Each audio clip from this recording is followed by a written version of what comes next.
ikhlaslah dalam mengerjakan sesuatu. Kalau hasil biar di atas yang pimpinan yang Dan yang penting terasa tadi ya, Terasa. guyupnya.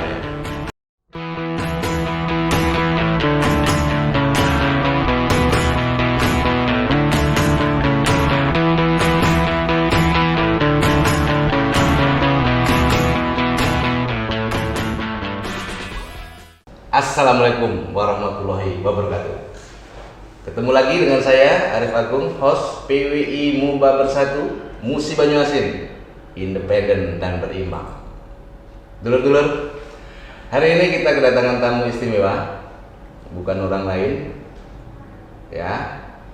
Dia ini seorang birokrat, masih muda, bertugas di tempat terluar dari Muba, ya, berbatasan langsung dengan provinsi Jambi. Siapa dia? Kita sapa dulu tamu kita. Assalamualaikum. Waalaikumsalam warahmatullahi wabarakatuh. Aduh, ini panggilannya apa nih? Sebelum saya mulai, Pak Imron sebagai camat ini, Gus Iim, Bang Iim. Gimana enaknya nih Mas? Bagaimana enaknya? Apa dipanggil Gus oke? Yes. Ya. Dipanggil Abang juga oke, tapi kan kalau dilihat dari umur kan tuan hostnya ini kayak ini. Ya, oke. Tapi karena kita hari ini lihat cupunya ya, jadi Pak Camat hari ini. Saudara-saudara, hari ini dulu-dulu semuanya Perpes PWI Musi Banyuasin Bersatu, kita kedatangan camat dengan kategori yang terbaru, camat terinovatif sesumsel. Apa itu Pak? Terinovatif dari lomba yang diadakan. Oke, sampai di situ dulu. Oke, Pak Camat ini kalau lihat gelarnya ya, Esos MSI, nggak ada Pak gelar-gelar pemerintahannya. Secara pendidikan formal kan tidak ada, tetapi Iya, kan karena kita dari awal saya saya ikuti tes CPNS ini tahun 2002 akhir. Gitu. Ya, jadi 2023 bulan April itu resmi saya menjadi CPNS di Kabupaten Musi 2023 ya? 2003. 2003. Ya. Jadi sampai sekarang berarti sudah 20 tahun. 20 tahun. Berarti udah dapat 2 pin. Penghargaan ini ya, pengabdian ya? Pengabdian. Dari gelar Esos itu, Esos saya itu kesejahteraan sosial. Esosnya MSI-nya itu program studi kebijakan publik. Oh, masih hubungannya dengan masyarakat ya? Masih hubungannya dengan masyarakat. Gitu loh Mas ceritanya. Tapi kalau dulu ini saya dengar kan sebelum jadi PNS itu kan sedang mengikuti kompetisi juga itu, kompetisi tingkat nasional. Ini hostnya coba ngulik-ngulik masa lalu nih. Ya. Jadi ini pemirsa harus tahu, penonton dulur-dulur PW ini harus tahu bahwa camat kita ini di daerah luar yang berbatasan dengan Jambi itu memang kebetulan secara historis kultural banyak orang teman-teman kita dari NU, Muhammadiyah banyak dan lain-lain. Nah dulu, ini dulu. Tapi bener nggak sih ini? Ini bener nggak? Yang mana yang bener? Katanya, ya. Katanya konon Katanya. Dulu Pak Imron ini sebenarnya sedang mengikuti kompetisi nasional namanya Dai Muda Indonesia. Oh, jadi bukan kompetisi. Bukan kompetisi ya. Jadi tapi bener itu kan? Bener. Dai bener ya? Ya, jadi setiap provinsi itu mengutus, kebetulan ini saya bongkar juga nih. Ya, kan begitu. Membedah baju saya lagi. Ya. Jadi sebelum saya mendapat gelar Esos itu saya mendapat gelar SAG. SAG? Ya. Jadi waktu di UIN itu dulu IAIN ya? UIN ya. Dulu IAIN ya. Kata waktu itu. Ada utusan untuk mengikuti program Dai Muda Indonesia. Gitu. Jadi kami kebetulan dari Kemenak itu diutus, kebetulan saya. Ya, jadi utusan waktu itu pun sebelum memenangkan kompetisi inovatif Camat Inovatif Sumsel, Ya. sebenarnya sudah jadi wakil Sumsel ya. Sudah jadi wakil Sumsel.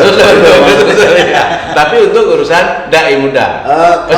Kalau kita flashback ke belakang lagi, itu Ya. dari sekolah dasar saya sudah mewakili Sumsel, Mas. Dari SD. Sekolah dasar. Jadi sekolah dasar itu dulu, kalau sekarang kan Iya, lomba sains gitu. Ah, Kalau dulu saya. tuh waktu tahun 80 ya, 80-an saya SD kelas 6 itu kelas 5, kelas 6 tuh sudah mewakili Sumatera Selatan dalam lomba bidang studi IPA malah. IPA waktu itu. Dan saya mendapat ranking 4 se-Indonesia Buh, waktu SD itu. saya speechless ini. Artinya Iya. dan di kelas 6 juga waktu itu di program TVRI itu ada program cerdas cermat. Cerdas cermat, ya. Waktu itu kan saya kelahiran Belitung, Mas. Belitung. Artinya waktu itu Belitung masih dalam satu provinsi dengan Sumbang. Sumsel. Ya. Itu kita ikut program cerdas cermat dan saya dengan kawan-kawan nomor 1 juga, Mas, mengalahkan SD Saverius waktu itu Palembang. di Palembang. Bu. Gitu. Jadi Kalau jauh kita balik ke belakang ya. Iya. Kepala hostnya udah Iya. ngulik Jadi belakang jauh banget ya, saya balik lagi ke belakang. ternyata teman-teman, dulur-dulur kalau ini camat kita ini ternyata sejak kecil sudah kompetisi ya, kompetitif hidupnya. Jangan-jangan ada lomba ekar enggak, Pak? Apa? Lomba ekar ada? Lomba ekar nggak ada, Mas. Oh nggak ada ya? Pantai Lele ada, Ya, mungkin. Pantai Lele. Jadi kita lebih yang ke sains, ilmiah, matematika, IPA ya? Kebetulan dulu kita mengikuti bidang studi IPA waktu itu. IPA. Zaman kita SD dulu kan IPA, Mas, ada. Ya. Jadi ada bidang studi IPA, matematika, IPS waktu itu. Masih ingat tempatnya itu di Asrama Haji Pondok Gede, Jakarta ya? Jakarta. Jadi sudah kecil, dari kecil itu memang Kecil. sudah. Kalau mulai saya nggak bawa foto-fotonya. Oh, iya. Kalau Nanti kita tampilkan foto-foto. Tapi kalau pialanya masih ada. Masih ada di rumah. Berarti bukan hoax ya? Bukan Oke. hoax. Jadi karena kita sudah tamu kita ini mengutarakan begitu banyak pengalaman masa kecil yang penuh juara. Ya, penuh juara. Juara. Nah, ya.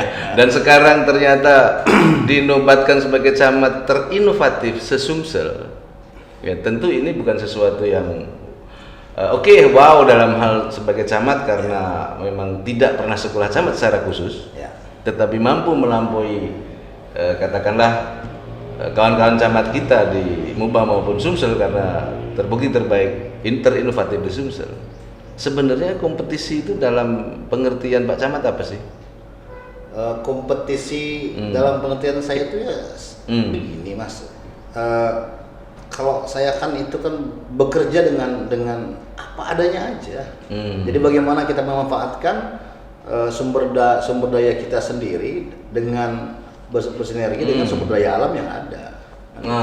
Artinya kalau dibilang saya berkompetisi dalam hal kebaikan kan sah-sah aja. Oh iya. Kan itu. Iya. Sah Jadi, dan wajib. Dan wajib. Iya. Tapi kan output yang saya dapat itu kan untuk mengubah akhirnya. Kan itu. Iya. Jadi kalau dibilang kompetisi menurut saya ya siapa sih yang nggak mau menang? Iya. Orang mana yang tidak mau menang? Tapi kan menang bukan menjadi tujuan. Iya betul. Artinya Betul. memang Ya, gitu. dalam hidup pun selalu kompetisi. Iya. Ya. Kan jelas juga. Ini kalau kita bicara dengan dai ini harus binadori soheh, harus terang benderang. syaratnya harus jelas. Iya, harus terang benderang. Ini menarik karena tamu kita ternyata selain seorang birokrat, ternyata punya latar belakang ilmuwan keagamaan. Jadi kalau ini diteruskan sampai ke pesantren sudah alim alama. Belum lah. Oh ya. Belum lah. Kita Dan masih- kita senang Pak Camat karena ya kewajiban orang di dunia ini kan menyebarkan ilmu ya. Ya. Ya, dan kita baru berapa menit tadi sudah dapat banyak ilmu. Nah, penonton pasti juga ternyata menjalani hidup apa adanya berarti kan bisa mirip-mirip dengan ikhlas. Iya, betul. Mas. Jadi ikhlas itu kata orang kan, susah ikhlas tuh. Padahal kalau ikhlas kan ada ilmunya ya. Oh iya. Iya. Ilmu ikhlas kan. Nah, coba. Ilmu ikhlas kan seperti ini. Mas. Iya. Kita ilmu ikhlas kan belajar dengan Imam Al-Ghazali. Nah, benar ini imam kita. Jadi kita. analogi ikhlas menurut Imam Ghazali kan, maaf kita agak sedikit kotor ya tanda kutip lah. Ya. Ikhlas itu kalau menurut Imam Al-Ghazali itu bayangkan kalau kita sedang BAB, sedang pup.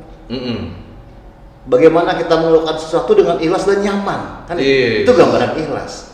Sepele kan? Sesederhana itu. Sederhana aja. Jadi gambaran ikhlas itu bagaimana kita ke belakang mengeluarkan sesuatu selesai.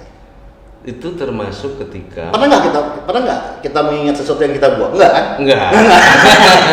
Itu ikhlas. Nah, Itu ikhlas. jadi ternyata ikhlas itu ada ilmunya dan sangat sesimpel itu ya, sesederhana itu. Itu sudah kita ngambil analogi yang sederhana ya. Ya. Mungkin yang tiap hari mungkin Mas juga mungkin tiap hari yang minimal satu Nah, kali. semua pemirsa sehari juga lah. nonton ya. Semua pemirsa juga Ya. pasti melakukan itu. Itu analogi Nah. ikhlas yang paling mudah kita paham. Itulah ikhlas. Ikhlas.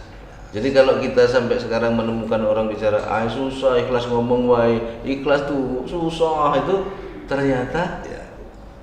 Berarti mereka kurang memahami pada saat tiap pagi ke belakang. Gitu loh. mungkin ke depan.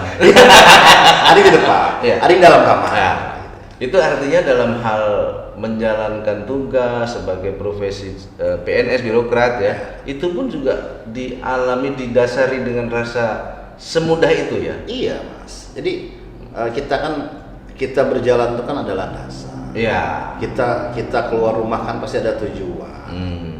Begitu tujuan kita jelas, landasan kita jelas kan, saya rasa setiap orang akan mengamalkan seperti itu. Iya.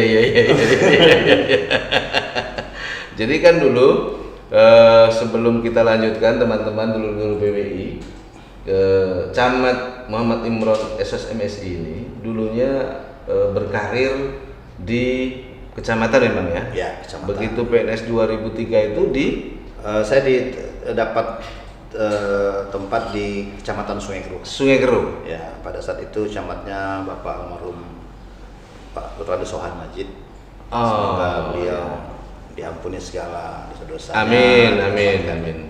Beliau itu adalah waktu itu masih 2003.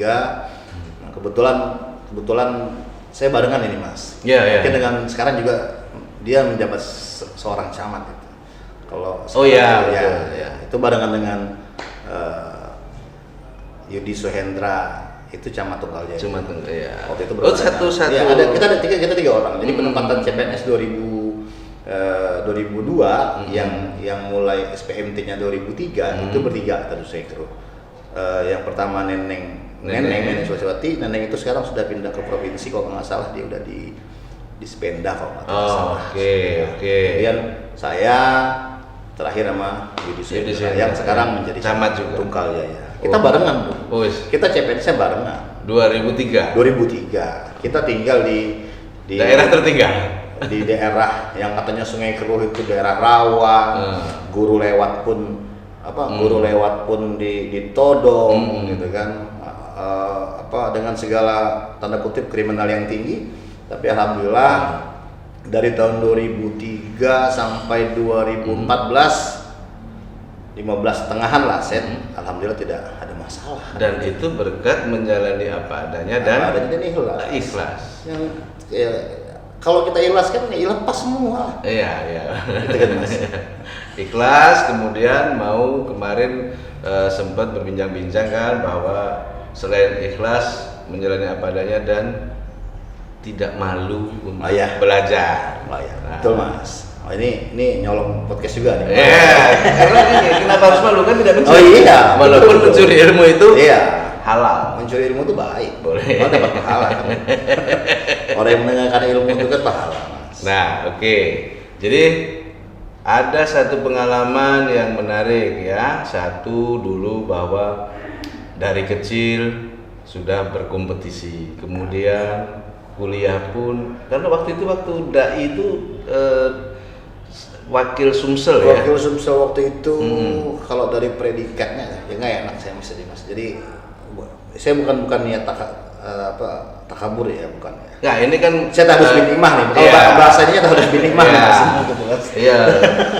itu sebenarnya kan karena kita ngomong ke soal dai. Ini maksudnya mancing-mancing mengeluarkan ilmu utama akhirnya. Ya, karena kita ngomong kan harus berbagi ilmu. Ya. Itu kalau nanti nggak berbagi ilmu susah dihisapnya nanti.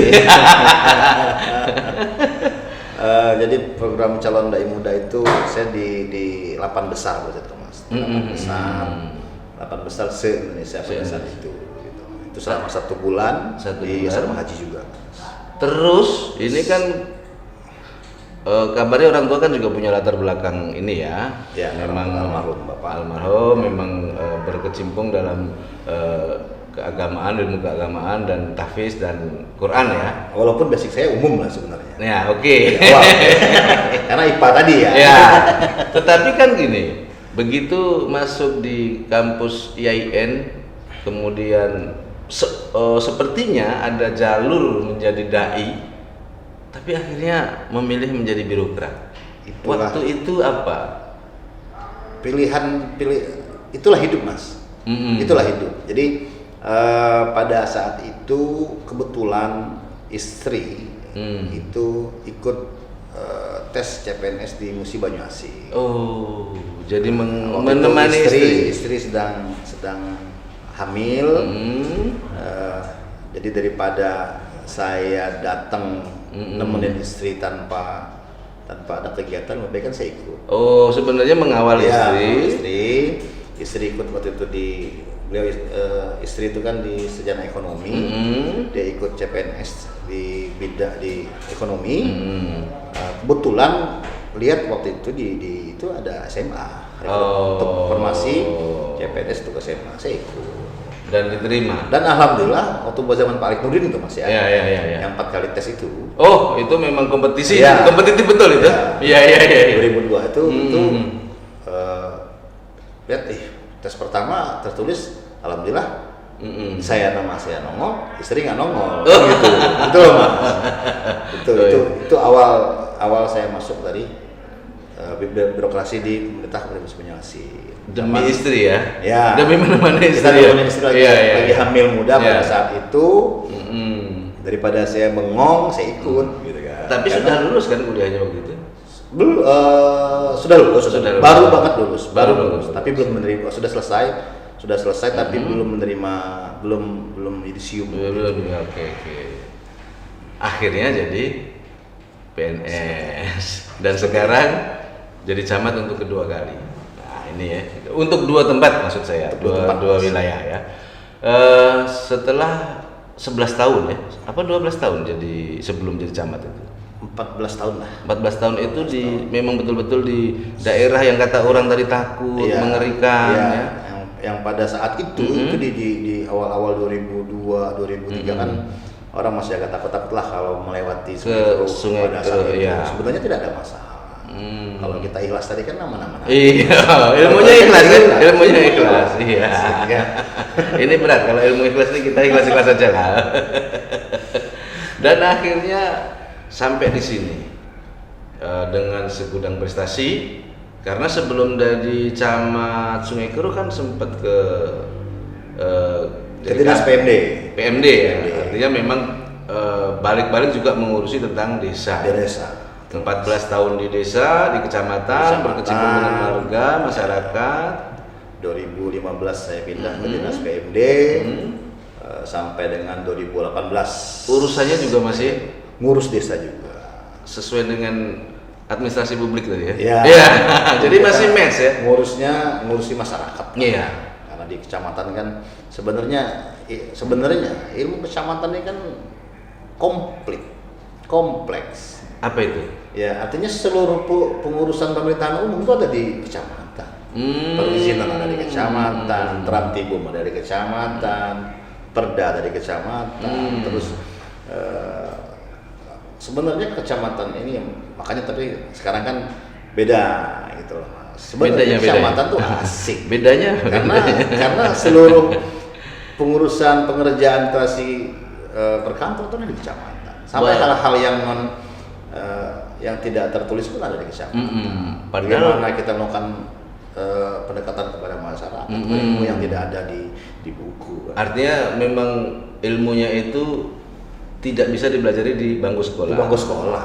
Jadi memang langsung berbaur, ketemu masyarakat, dan disitulah dapat ilmu pemecahannya. Iya. Bagaimana kita, misalnya ada hal-hal yang terkait dengan isu sengketa, sengketa lahan, konflik kemasyarakatan, ya kita langsung dari lapangan. Jadi ilmu empirik yang kita dapat di situ. Wis, ini Gitu. orang IPA ini.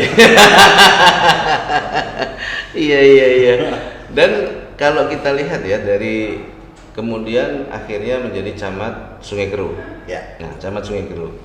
Padahal waktu itu kan memang belum seperti sekarang ya kondisi kecamatan ya, belum OPD ya, belum organisasi yang mandiri ya waktu itu ya. Sudah. Oh, zaman itu sudah. Perangkat daerah di kecamatan tuh waktu saya masih ada di kecamatan pada saat itu tahun 2009 itu mulai kecamatan tuh sudah mulai menggunakan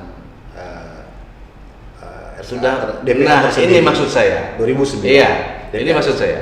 Jadi ketika saya membayangkan ketika 14 tahun di kecamatan, waktu itu kan namanya kecamatan kan menginduk masih di tata pemerintahan. Tata pemerintahan pada saat itu. Betapa susahnya ketika tiba-tiba langsung jadi camat kan pasti di dalam penganggaran segala macam kan tidak diajarkan. Ya, betul. Itulah hebatnya. Nah, itu. Itulah hebatnya orang di kecamatan. Dia bisa survive. Mas. Oh, bisa survive. Iya. Bertahan dengan alam.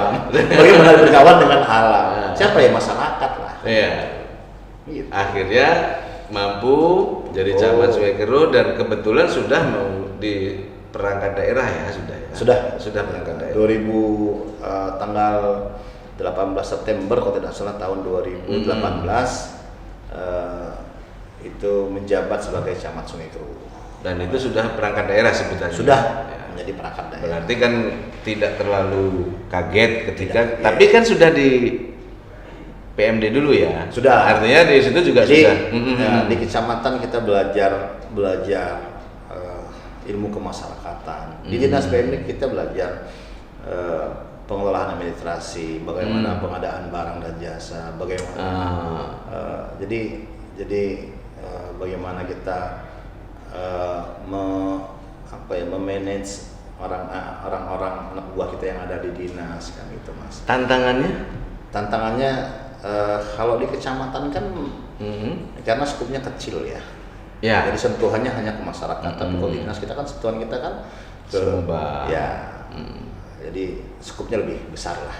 Kalau Jadi, soal teknis anak buahnya sama saja ya. sama saja, Mas. Itu kan itulah gimana kita bisa melihat psikologi anak staf kita sendiri. Apa perlu sih itu? Oh perlu dong. Oh perlu ya. Perlu dong. Untuk di level kapit udah harus perlu. Ya, dikasih pun perlu sebenarnya. Iya. Artinya ya pemimpinnya harus seperti itu, Mas. Harus tahu psikologi stafnya di mana dia bekerja. Artinya tetap Seorang kepala keluarga pun itu harus tahu psikologi anak-anak sama istrinya kan gitu. Iya, Bapak ini punya keluarga, punya anak, jadi saya udah pengalaman ya. Minimal kan Iya. itu. Berarti kan ada political office. Karena kita ngomong psikologi ya. Tidak perlu dibocorkan. Tidak perlu dibocorkan. Itu karena itu strategi. Terlalu dalam. Ya, tapi kita pasti mengenal bagaimana tata cara menjalankan perkantoran sehingga melihat anak buah dan potensi dan yang lain-lain, dan itu tentu kalau bisa privat nanti Pak ya. Bisa. Oh, bisa privat. Jadi contoh sekarang saya di Kecamatan Banyulincir, Mas. Ya. Saya melihat tiap kasih itu kan ada kelebihan dan kekurangan masing-masing. Ya. Kan itu. Itu kita tahu dengan apa ya? Dengan kita mempelajari psikologi kasih-kasih tersebut. Kepala ngomong Bayung ini. Bayung itu kan berapa kali lipat? 2 kali lipat lah ya. Kalau di Sungai Keru ada 10 desa? 10 desa. 10 desa. Di Di Bayung Bayung 21 desa, 2 kelurahan. luas wilayah juga jauh ya. Jauh banget. Mungkin satu desa di Bayung itu satu kecamatan. Satu kecamatan. Nah, ini nggak capek. Capek ya. Capek ya. Manusia pasti capek. Pasti capek. Tapi kan di balik keletihan kita, di balik hal-hal yang kita alami, tetapi kemudian kita mendapatkan sesuatu yang secara materi tidak bisa dinilai, itu kan sangat iya. Itu yang ini sebenarnya yang saya tanyakan sebentar lagi sebenarnya. Tadi kan saya bisa membaca psikologi. Oh itu ya. Ini gitu. Jadi kalau capek itu vitaminnya apa? Ini jawabannya. Jadi di balik capek kemudian ya berusaha melayani dengan baik, ternyata dapat vitaminnya kepuasan. Kepuasan diri sendiri itu yang terkadang makanya Mas Arief mungkin tahu lah ya gimana demografi Bayung, kemudian gimana rentang kendali desa-desa yang sangat jauh memakai speedboat kemudian ini gitu kan. Saya jujur Mas di Bayung itu saya kalau seluruh desa tapi tidak setiap dusun saya udah masukin. Karena apa? Jauh. Batas demografinya baik jarak, kemudian kesulitan jarak tempuh ya waktu. Tapi sekarang sudah semua ya, untuk dusun-dusun yang jauh-jauh sudah semua. Iya. Yang terluar sudah semua. Apalagi kan sudah sampai masuk ke suku anak dalam. Sudah sering ganti kan. Makanya begitu masuk Bayung. Iya. Masuk Bayung, program pertama saya adalah Tamasya Desa.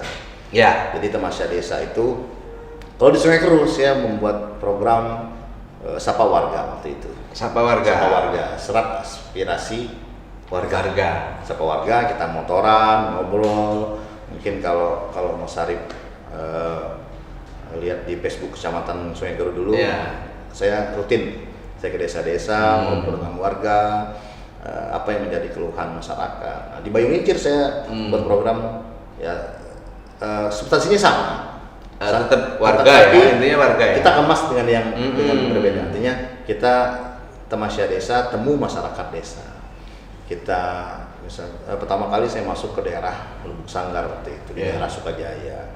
Kita berbaur, habis itu kita mancing ikan, habis itu bakar ikan, makan sama-sama. Oh, ini langsung masuk ilmu psikologi tadi. Iya, kalau kita sudah ngumpul, sudah ramai, sudah gaul dengan masyarakat, ya dengan kondisi makan pakai daun ya, makan bareng. Minimal kalau bahasa anak sekarang kita chemistry kita udah dapat. Langsung dapat ya. Kimianya masuk. Iya, kimianya masuk. Begitu dapat, kan mudah kita. Enak kalau bicara dengan camat yang lebih fine. Jadi begitu masuk langsung kita temu warga tadi ya. Beraktivitas bersama dalam kondisi apa adanya, saling mengenal. Terasa iwaknya langsung mengenal kan gitu. Artinya apa yang menjadi keluhan mereka itu kan akan tersampaikan dengan baik ke saya selaku camat pada saat itu.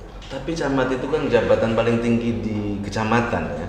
Kan tentu warga itu juga agak-agak ngeri kan ketemu camat atau untuk menyampaikan itu. Itu selama perjalanan menjadi camat di dua wilayah gimana? Kalau di Sungai Keru kan saya diuntungkan karena saya lebih mengenal. Karena lama di situ ya.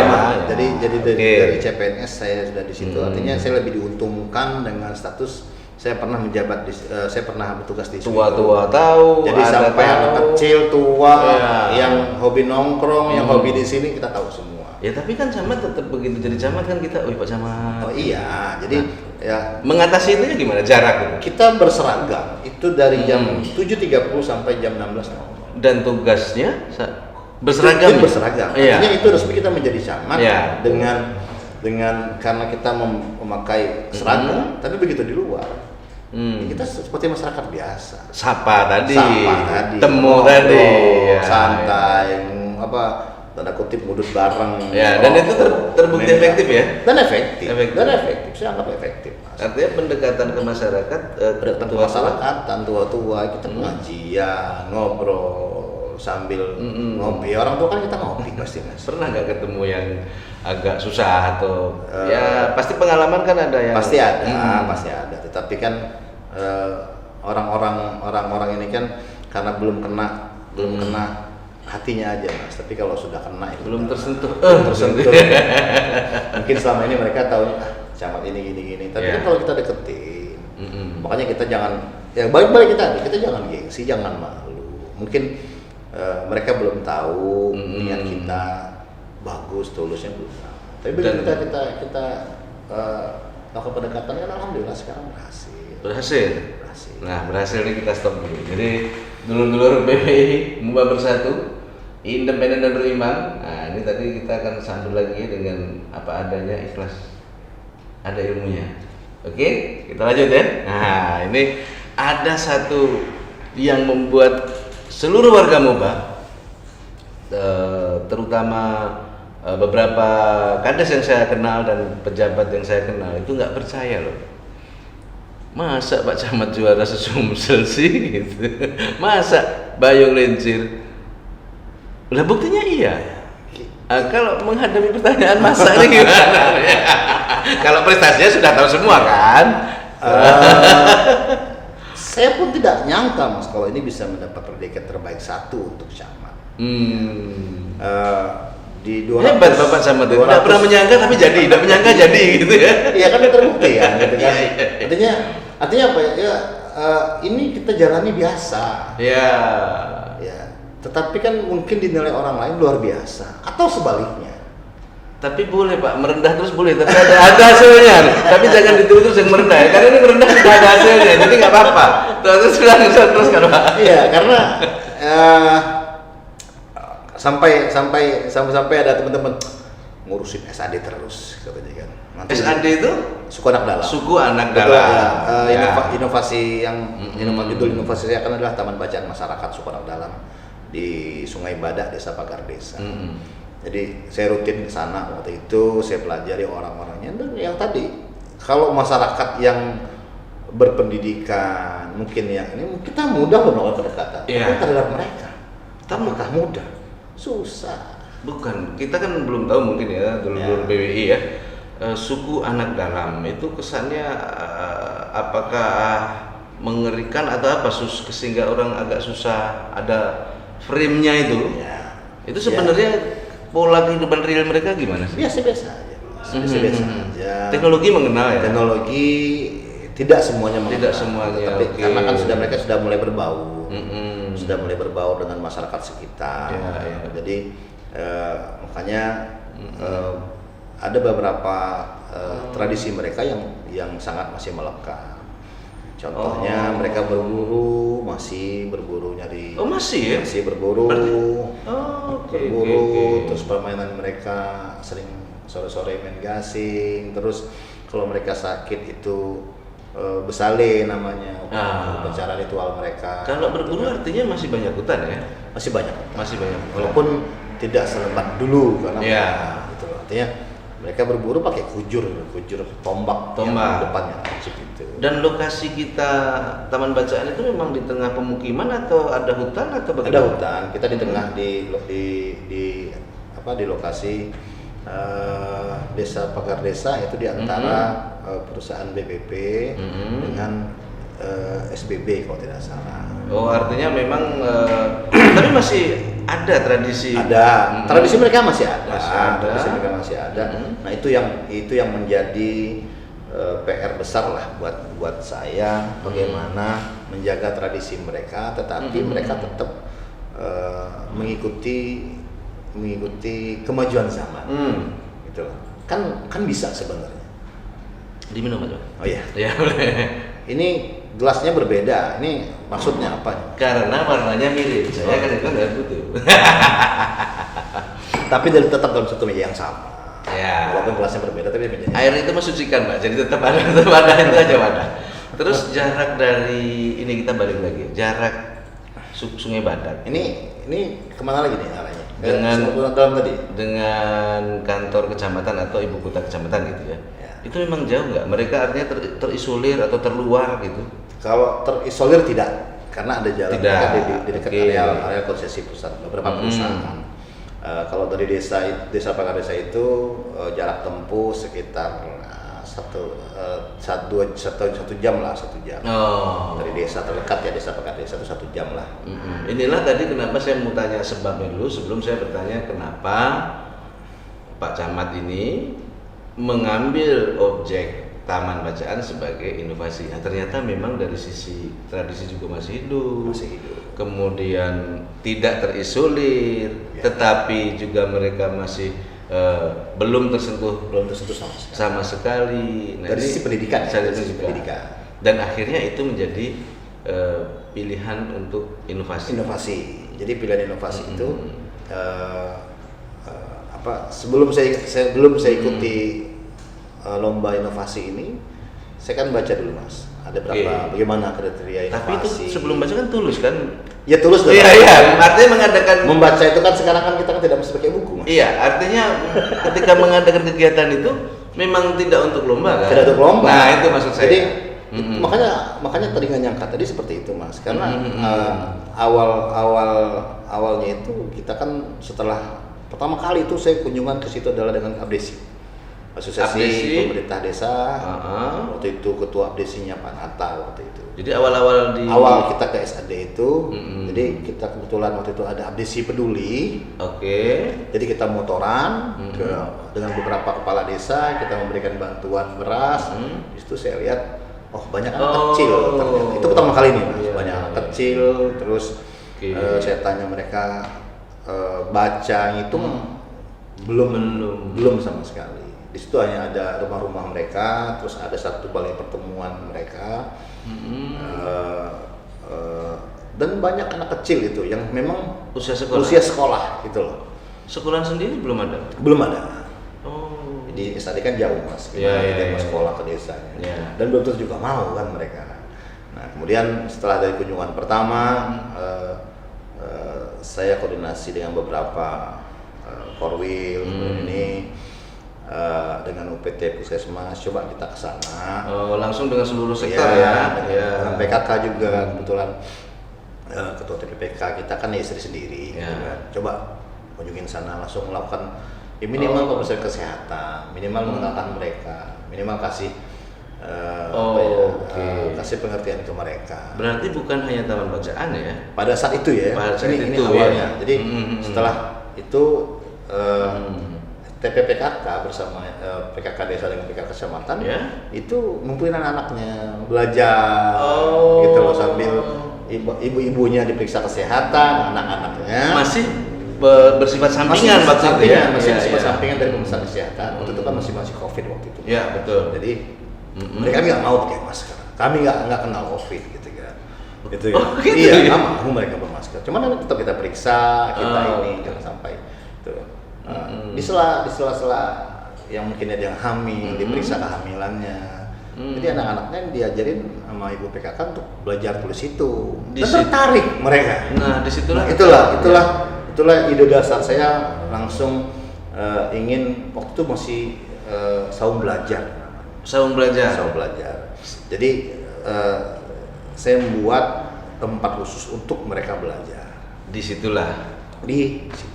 Wih, kalau dengar cerita ini jadi inget tadi Pak, cerita awal jadi PNS karena istri, ini membuat saung belajar juga karena kegiatan istri ya.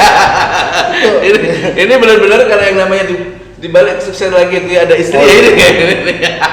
Siapapun itu pasti. Iya. Siapapun itu pasti. Nah ini kan peran istri ya, kan istri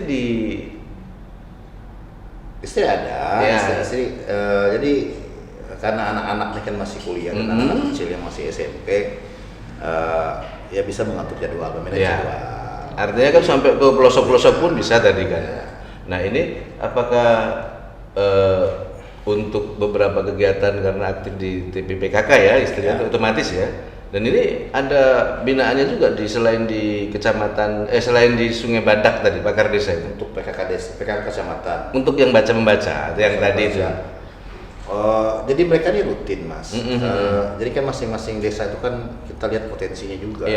Tidak kalau yang untuk desa-desa yang lain kan mereka sudah tahu gitu kan. Wah, kayak Intel Bapak ini. Ya misalnya ke desa B, misalnya contoh desa Mendis ini potensinya apa? Potensinya Serewangi, dan alhamdulillah mungkin Serewangi. Makanya kemarin kita sudah kerjasama dengan TPPK Kabupaten, alhamdulillah disupport oleh Serewangi, PJ Ketua TPPK Kabupaten, sudah bagus banget dan rutin mereka Mas. Jadi ibu di Mendis itu sudah punya P2K itu berubah aroma Serewangi, kemudian sabun Serewangi. Sekarang ini diproduksi. Udah Itu dijual secara mandiri. Sudah. Nah, nanti berarti Itu nanti ya, itu bahasa lain lah. nanti kita undang lagi nanti istrinya tapi. Apa tidak ikutkan nanti lah. Enggak nanti. Enggak enak kalau bilang dua-duanya kan. Nah, luas 4.000 lebih ya, Bayung. 4.847 Ini km. berbanding dengan luas Moba yang 14.000 lebih, 14.600-an. sepertiga lah ya. Sepertiga. Tadi disebutkan satu desanya bisa seperti satu kecamatan di Kecamatan Lama yang pernah kita pimpin di Sungai Gero. Banten, Provinsi Banten tuh cuma 90 sekian ribu, artinya udah hampir ya. Ya. Jadi maksud saya mau bilang gini, walaupun kita memimpin wilayah di terluar Moba ya, provinsi juga karena langsung berbatasan dengan provinsi lain. Kemudian di situ juga ada masyarakat yang masih perlu perhatian seperti suku anak dalam, ya. Artinya kan capek Pak tadi ya. Terus yang paling menyenangkan itu membuat kita balik fresh itu, apakah karena dapat penghargaan atau pujian atau ditegur atau dapat reward atau hanya sekedar salaman dan ngopi bersama ngudut dengan warga. Mungkin saya jawab agak membuka sedikit aturan ini Mas. Ya. Di PP 17 tentang PP 17 tahun 2018 tentang kecamatan. Itu di pasal 10 itu jelas. Penting ini catat ya. Di pasal 10 itu jelas tugas camat itu ada dari huruf A sampai huruf I, berarti ada 9. Ya. 9. A sampai I ya. Ya, Oke. di pasal 10 itu. Di huruf B itu jelas. Tugas camat saya kalau yang satu masalah urusan pemerintahan umum Ya. itu kita abaikan lah Itu tugas sehari-hari ya. Tadi kaitannya dengan kepuasan tadi. Di poin B itu tugas camat adalah mengorientasikan tentang pemberdayaan masyarakat. Pemberdayaan masyarakat. PMD lagi kan. Makanya camat itu kan kecamatan itu multi kompleks, seluruh pelayanan itu tergabung di kecamatan. Iya. Itu Mas. Jadi kan jelas tugas camat itu adalah pembinaan kemasyarakatan, pemberdayaan. Kemasyarakatan. Artinya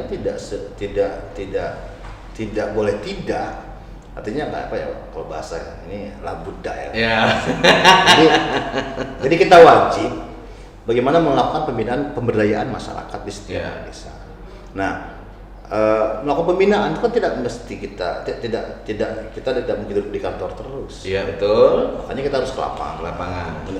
Melihat kondisi mereka di desa, melihat apa yang menjadi kendala mereka di desa, ada hal-hal yang memang harus diusulkan. Nah itulah tadi yang saya tanya, tidak capek gitu kan? Karena harus ke lapangan kan? Capek iya saya bilang. Tidak ada manusia tidak capek. Tapi kan contoh di desa Muara Bahar, itu perairan.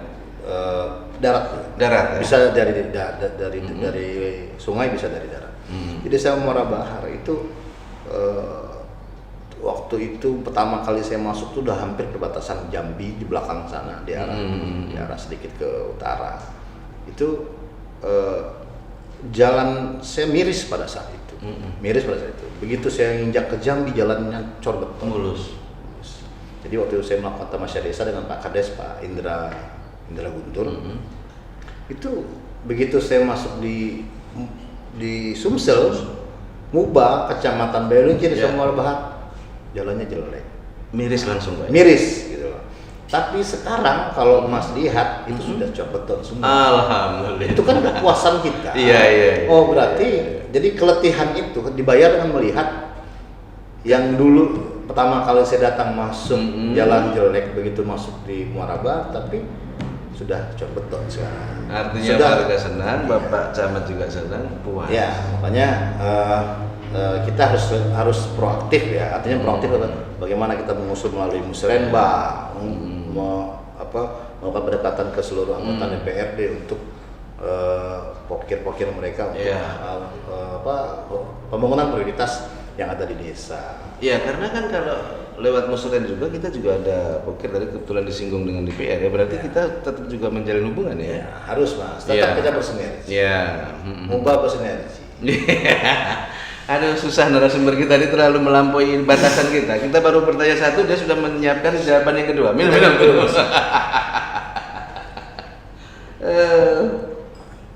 Ya, begitu jalan itu, begitu kita datang, setelah kita kunjungan, kemudian kita datang kembali, masyarakat kan pasti langsung datang, kita pasti dibuatin kopi, Mas. Karena, Pak, terima kasih. Nah, ini yang saya mau tanya tadi. Ini jawabannya ya. Jadi capeknya itu terbayar. Lelahmu, capekmu terbayar oleh. Kalau bahasa anak muda sekarang, lelah menjadi lillah. Iya. Aduh. Contoh yang di Sukonak Dalam. Nah, ini saya harus ke sana lagi. Ya, karena kita memang tema kita hari ya, ini inovasi. Sekarang saya harus ke sana lagi sebenarnya. Saya mau bawa piala untuk mereka. Ini loh, ini kalian, ini saya dapatkan karena kalian. Saya mau ke sana lagi. Cuman ini belum sempat karena kita masih ada rutinitas untuk berangkat mungkin minggu depan saya akan ke.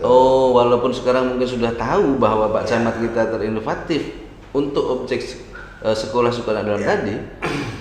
Pak Camat ini pengen menghadirkan langsung. Terima kasih kepada anak-anakku yang memang sudah mau untuk belajar. Kalian udah diganjar penghargaan. Boleh nggak ini kalau disebut? Camat ini hanya melalui. Iya, artinya penghargaan sebenarnya mereka ya. Buat mereka. Cuma kan di pas anugerah ke mereka tidak diberi Oh iya, tidak ada pidato ya. Kalau ada pidato mungkin penghargaan ini untuk tenang Pak Camat, kita siapkan di sini. Silakan pidato. Untung nggak dibawa pialanya nih Mas. Jadi penghargaan ini untuk kalian yang tinggal di hutan tapi tetap pikiran kalian harus terdepan itu kalimat. Sampai menembus batas-batas udara ini. Iya. Jadi ini sekarang ini sedang menyiapkan waktu untuk ke mereka, ngobrol dengan mereka. Nah, salah satu contoh tadi, Mas. Begitu kalau saya ke teman kawan-kawan Sukonak Dalam itu, kalau pulang itu penuh mobil. Penuh apa? Kayu. Iya. Daun-daunan. Ini Pak untuk sayur, Pak Camat jangan enggak bawa itu 2 karung, 3 karung mobil kayu. Tapi maaf ngomong ya, ini kan Sukonak Dalam ada sejak dulu sebelum Pak Camat ada di situ. Kemudian di situ juga ruang lingkup hidup mereka juga ada beberapa perusahaan. Pak Camat sebelum masuk ke situ apakah juga berhubungan atau menjalin jejaring dengan stakeholder yang ada di sekitar Sukonak Dalam? Iya, itu wajib Mas. Perhatian mereka seperti apa sih sebenarnya? Jadi begini, kalau inovasi itu kan kita harus butuh budget.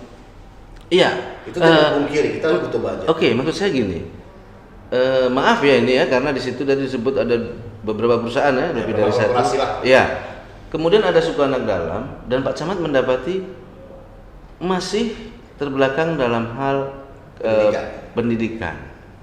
Nah ini kan sebenarnya kalau boleh saya tanya nanti penghargaannya juga untuk perusahaan nggak? Pak kamu perusahaan coba kamu dulu. Iya.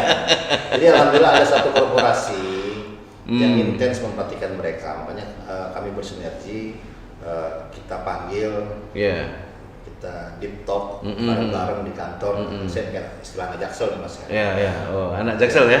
Iya. Sama-sama ngobrol. Oke, kalian saya bantu. Oke, bantu. Tapi Pak Camat nggak pernah tanya ya? Kok nunggu saya sih mau bantu? Selama ini kan kalian ada di situ. Gitu. Mungkin ide mereka belum sampai idenya. Jadi sebenarnya punya ide tapi ketemunya dengan Pak Camat. Jadi begitu kita sudah bersinergi, berkolaborasi sama-sama, akhirnya kan semua sangat support. Semua mudah, buku. Iya. Dari rak-raknya, bangunannya dan alhamdulillah tahun depan di EPBD tahun 2024 itu akan dibangun taman bacaan yang lebih baik permanen gitu. Nah, tidak permanen, tapi lebih baik. Jadi tetap kita tidak meninggalkan nuansa alamnya.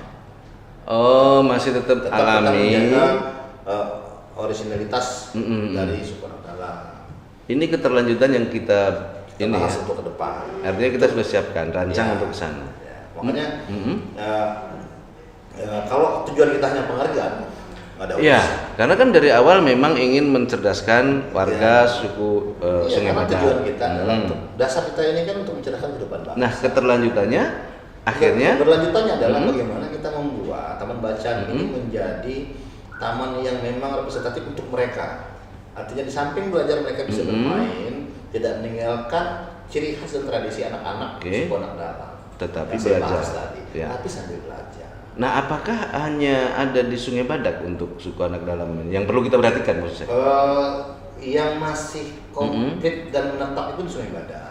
Kalau di desa Muara Bedah itu di Dusun 7 mereka sudah berpindah dan sudah berbaur, sudah berbaur dengan masyarakat biasa, sudah punya penghasilan. Artinya tidak hidup berburu ya? Ya, mereka sudah berbaur ya. Mereka sudah berbaur dan menikah dengan masyarakat sekitar. Oke, berarti memang secara teknologi juga pasti sudah mengenal ya, lebih bagus ya pendidikan mereka lebih mengenal, mereka sudah biasa megang HP karena sudah sering bergaul. Oke, jadi memang wilayah geografisnya suku anak dalam kita ini ada di mana saja Pak? Kalau soal desa?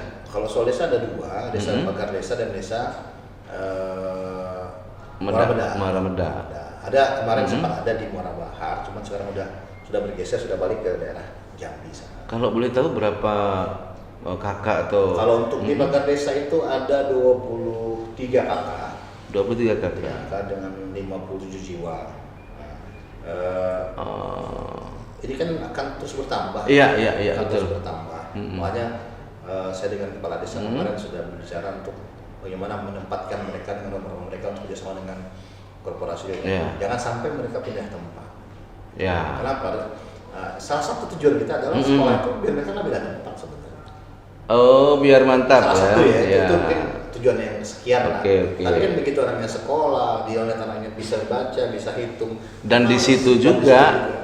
Dan alhamdulillah ada satu kegiatan program kegiatan dari salah satu korporasi ya.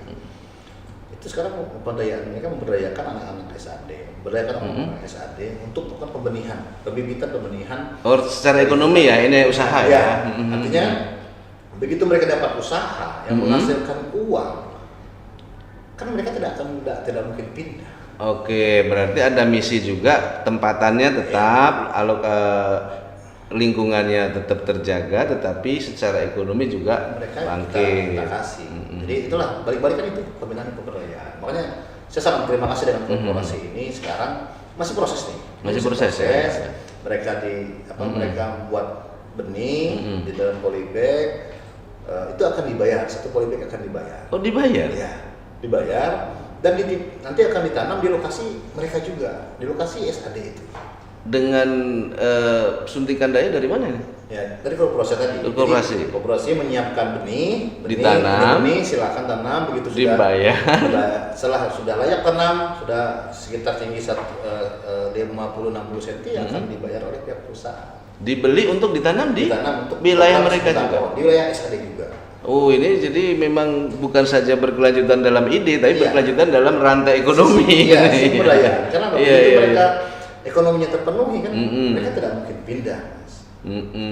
Yang membuat mereka pindah kan karena apa? Mungkin hutan sudah habis, tidak ada penghasilan yang tetap, anak-anaknya nggak karuan. Tapi begitu mereka pemberdayaannya dapat, mereka menghasilkan uang, kemudian anak-anaknya sekolah, mungkin berpikir 2-3 kali mereka.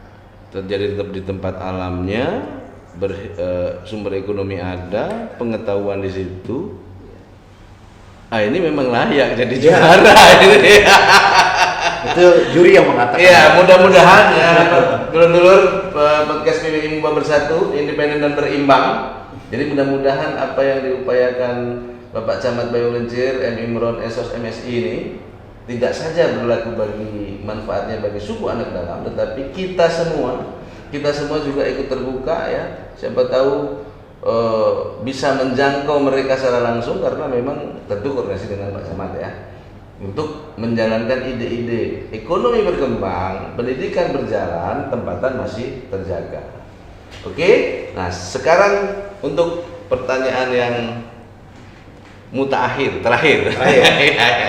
Ini karena juaranya sudah Pak, upayanya sudah, Nah, sekali lagi saya mau tanya, kalau untuk warga, panggilan paling akrabnya apa sih Pak Camat ini? Biar bisa membaur tadi. Katanya saya dengar kalau kades-kades saking deketnya manggilnya bos, nggak camat lagi. Iya, kades dari waktu saya di Sungai Keruh ini, Mas Ari. Kades itu bukan saya perlakukan sebagai kades. Anak buah maksudnya? Iya, tapi saya perlakukan bagaimana dia sebagai teman, sebagai ibu, sebagai adik, bagi yang umurnya di bawah saya, sebagai kakak untuk orang-orang yang kadesnya memang lebih tua dari saya. Dengan itu mereka akan lebih terbuka, lebih terbuka. Makanya kadang-kadang mereka lupa gitu loh. Acara resmi manggil bos. Karena sudah terbiasa gitu kan. Karena manggil bos nanti koyak nggak dompet ya? Enggak, tapi sedikit berkurang isinya. Iya, karena udah jalin chemistry, udah akrab. Dengan keakraban itulah mereka pasti akan lebih terbuka untuk hal-hal, baik itu dengan ada hal-hal yang menyangkut tentang administrasi desa, tentang sumber daya desa, dan ini pun saya lakukan bukan hanya untuk kepala desa, adik-adik, anak pemuda, pelajar, anak-anak yang terlibat dalam musik Karang Taruna, kemudian KNPI, PPI, Pramuka, terus dengan sepuh-sepuh kita, orang tua, ya bagaimana kita bisa beradaptasi dengan lingkungan. Makanya tadi tetap kita belajar melihat psikologi mereka. Inovasi ini kan tinggal kita mau apa tidak. Mau apa tidak? Mau pasti. Oke. Kita banyak intinya gitu lah. Tetap kita ya balik kayak kemarin. Saya tetap kita yang tadi tetap ikhlas. Ikhlaslah dalam mengerjakan sesuatu. Kalau hasil biar yang di atas dan pimpinan yang menilai. Hasil itu takdir ya. Setelah itu ya takdir. Ya. Belajar, rasiologi, ikhlas apa adanya, dan yang penting terasa tadi ya guyupnya. Akhirnya kan terasa di kita sendiri. Iya. Nampaknya memang jelas ini Pak Camat ini sebelum melakukan apapun kegiatan yang penting nyaman dulu ya, secara perasaan. Kalau sudah nyaman kan kita enak. Oke. Kalau sudah sama-sama enak kan enak. Ya, ini kata kuncinya ya, quote of the day nih. Kalau sudah sama nyaman, enak. Nah iya, kalau sudah nyaman pasti enak. Boleh tos Pak Camat. Nah, oke pemirsa, dulu semuanya, PBI Podcast Misi Banyuasin berimbang, independen. Kita ketemu lagi di lain kesempatan bersama saya Arif Agung. Salam.